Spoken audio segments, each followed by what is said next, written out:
বস্তুটো ময়ো ধৰিব পৰা নাছিলোঁ প্ৰথমে। ল'ৰাক সুধিলোঁ বোলো কি বনাইছা এইবোৰ? কৈছে বোলে মই চৰাই ধৰিবলৈ ফান্দ পাতিছোঁ। মই বোলো ক'ৰ পৰা দেখিলা? বোলে মোবাইলৰ পৰা। আৰু ৰাতিপুৱাই শুই উঠি সি এনেদৰে নিজে নিজে চাই ক'ৰ পৰা কেনেকৈ কি বস্তু গোটাই মানে সি এনেদৰে চৰাই ধৰিবলৈ ফান্দ পাতি আছে।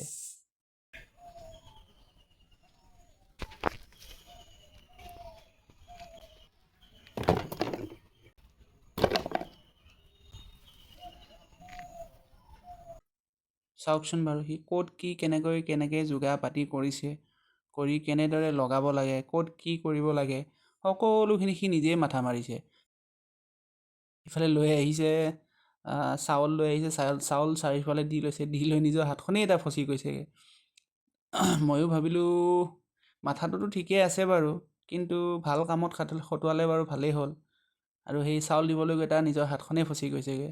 ইফালে মুখত ব্ৰাছডাল লৈয়ে আছে। ৰাতিপুৱাই শুই উঠি মানে তাৰ সেইবিলাকহে ধান্দা। এতিয়া মই নিজে ভাবি আছোঁ যে তাক এই কামবিলাকৰ কাৰণে প্ৰশংসা কৰিম নে বাধা দিম ন, মই নিজে ভাবি পোৱা নাই। আচলতে তাৰ মাথাটো ঠিকেই মাৰিছে, কিন্তু কামটো ঠিক হ'বনে নহ'ব সেইটো মই আপোনালোকৰ পৰা মতামত বিচাৰিছোঁ।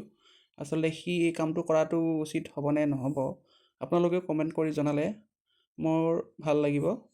কমেণ্টত জনাব। আৰু ভিডিঅ'টো ভাল লাগিলে লাইক কমেণ্ট এটা কৰি দিব। ধন্যবাদ।